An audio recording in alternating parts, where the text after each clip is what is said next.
Chapter 25th. Damu Anna, Kasar of Ahmednagar, Speculations, Amraleela. Preliminary.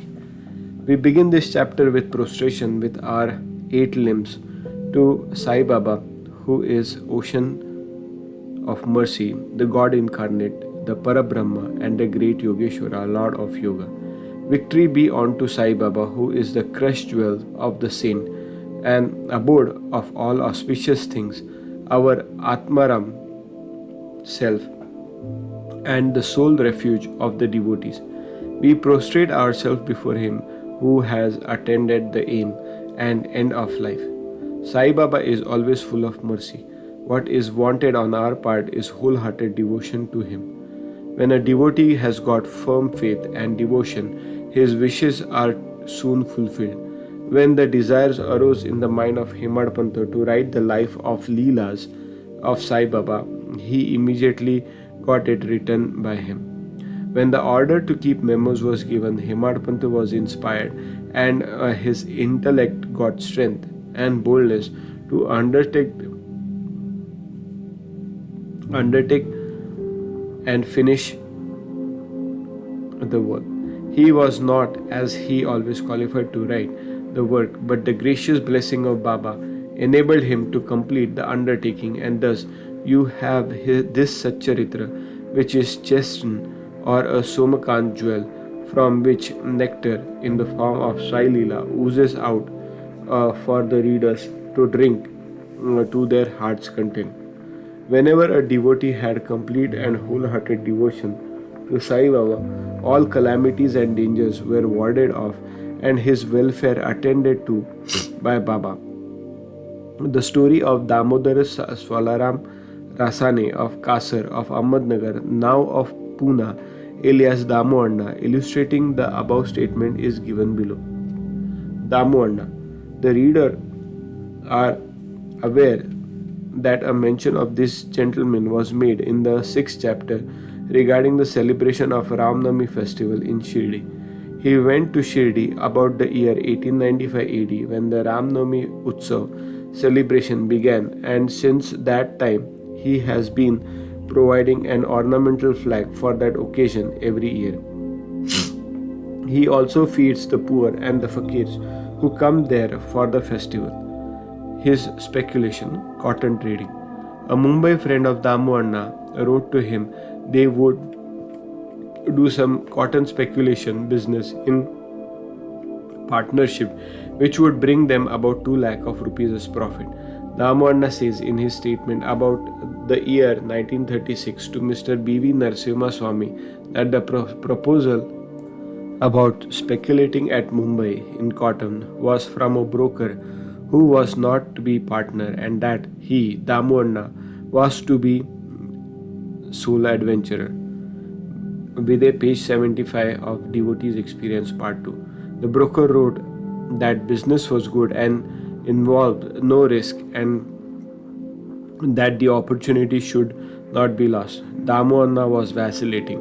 He could not at once determine to venture into the speculation. He brought over this, and as he was a devotee of Baba, he wrote a detailed letter to Shama giving all the facts and requested him to consult Baba and take his advice in the matter. Shama got a letter next day, and when he went it at noon to the masjid and placed it before Baba, he asked Shama what the matter was and what the letter was about. He replied that Damu Anna of Nagar wanted to consult him about something. Then Baba said, "What does he write and what does he plan? It seems that he wants to reach the sky and he is not content with what God has given him. Read his letter." Shama then said, "The letter contains what you have said. O Deva, you sit here calm and composed and agitate the devotees, and when they get restless, you draw them here, some in person and others through letters. If you know the content of the letter, why do you then press me to read?" Baba said, "O Shama, read it. I speak at random and who believes me?" Then Shama read the letter and Baba heard it attentively and said feelingly, "The Seth, Damu Anna, has gone mad. Write to him in reply that nothing is wanting in his house. Let him be content with the half loaf bread he has and not bother about lakhs." Shama sent the reply, which Damu Anna was anxiously waiting for. After reading it, he found that all his hopes and prospects about lakh of rupees as profit were dashed to the ground. He thought that he had done a mistake by consulting Baba. But as Shama had hinted in the reply that there are always such differences in seeing and hearing, and that therefore he should come to Shirdi personally to see Baba. He thought it was advisable to go to Shirdi and consult Baba personally about the affair. So he went to Shirdi, saw Baba, prostrated himself before him, and sat shampooing his legs. He had no courage to ask Baba openly about the speculation, but he thought in his mind that it would be better if some shares in the business should be assigned to Baba, and said in his mind that if Baba were to help him in this transaction, he would surrender some share of profit to him. Damu Anna was thus thinking secretly in his mind, but nothing was veiled from Baba. Everything past, present, and future were clear to him. As child wants sweets, but his mother gives bitter pills, the former spoils his health, while the latter improves it. So the mother looking to the welfare of her infant coaxes and gives bitter pills. Baba, kind mother as he was, knew the present and the future prospects of his devotees, and therefore, reading Damu Anna's mind, he openly spoke to him. "Bapu, I do not want to be entangled in such worldly things, sharing profit." On seeing Baba's disapproval, Damu Anna dropped the enterprise. Grain dealing. Then the thought of trading in rice, wheat, and other grains. Baba read this thought also and said to him, "You will be buying at 5 seers and selling at 7 seers rupee."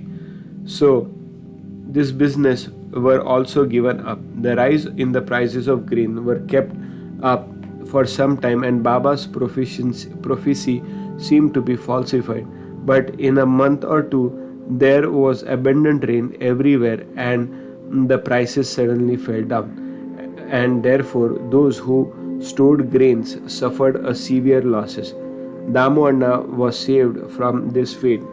Needless to say that the cotton speculation was conducted by the broker with the help of another merchant and collapsed with severe loss to the adventurers. After seeing that Bapu has saved him from two severe losses in cotton and grain speculation, Damu Anna's faith in Baba grew stronger, and he remained a true devotee of Baba till his passing away. Amraleela Mango Miracle. Once a parcel of about 300 good mangoes was received at Shirdi. It was sent from Goa from one Mamletdar named Rale to Sai Baba in the name of Shama. When it was opened, all the mangoes were found to be in good condition. Then they were given in Shama's charge, and only 4 were retained and placed in Columba pot of Baba. He said, "These 4 fruits are for Damu Anna, let them lie there." This Damu Anna had 3 wives. According to the statement mentioned above, he had not 3 but 2 wives only. He had no issues. He consulted many astrologers and himself studied astrology to some extent, and found that there was a Papi, inauspicious planet, in his horoscope, and that there was no prospect of any issue to him in his life. But he had great faith in Baba when he went to Shirdi 2 hours after the receipt of the mango parcel for worshipping Baba. He said, "Though other people are looking for the mangoes, they are Damyas. He whose they are should eat and die." Damu Anna, on hearing these words, was first shocked, but Masapati, Shirdi devotee, explained to him that death means death of the ego, and to have it at Baba's feet was blessing. Damu Anna said that he could accept the fruit and eat them, but Baba said to him, "Do not eat yourself, but give them to your younger wife. This Amraleela mango miracle of 4 mangoes will give her 4 sons and 4 daughters." This was done, and in due courses it was found Baba's words turned out true and not those of the astrologer. Baba's speech established its efficacy or greatness while he was living in flesh, but it did the same even after his passing away. Baba said, "Believe me, though I pass away, my bones in my tomb would be speaking, moving, and communicating with those who would surrender themselves wholeheartedly to me. Do not be anxious that I would be absent from you. You will hear my bones speaking and discussing your welfare. But remember me always, believe in me, heart and soul, and then you will be benefited." Prayer. Hemadpanta closes this chapter with a prayer. O Sai Sadguru, the wish-fulfilling tree of the Bhaktas, we pray, let us never forget and lose sight of your feet. We have been troubled with the ins and outs, births and deaths in this sansar. Now free us from this cycle of births and deaths. Restrain us from outgoing of our senses to their objects and introvert us and bring us face to face with the Atma self. As long as it's this outgoing tendency of the senses of the mind is not checked, there is no prospect of self-realization. Neither son nor wife nor friend will be of any use in the end. It is only you who will give us salvation and bliss. Destroy completely our tendency for discussion and other evil matters. Let our tongue get passion for chanting your name. Drive out our thoughts and make us forget our bodies and do away with our egoism. Make us ever remember your name and forget all other things. Remove the restlessness of your mind and make it steady and calm. If you just clasp us, the darkness of night of our ignorance will vanish and we shall live happily in your light. That you made us drink the nectar of your leelas and awakened us with your slumber is due to your grace and our store of merits in the past birth. Note, in the connection of the following extract from Damu Anna's statement mentioned above is worth perusal, page 76. Once when I sat at his feet along with many others, I had 2 questions in my mind and he gave answers to both.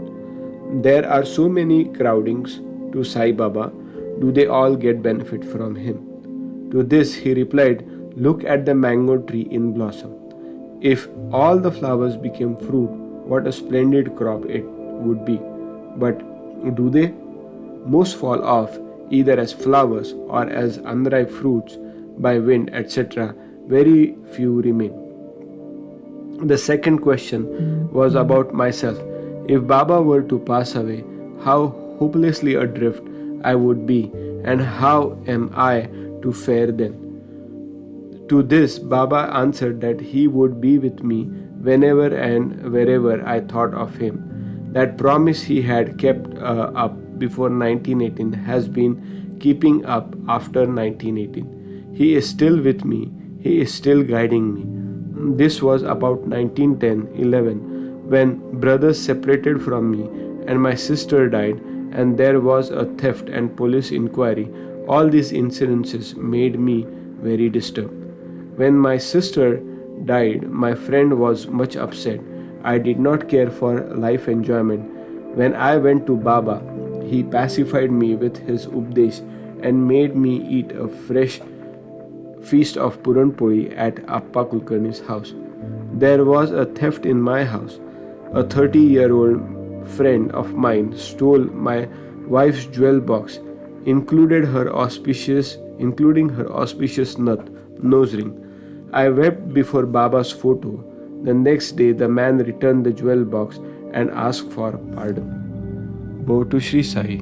Peace be to all.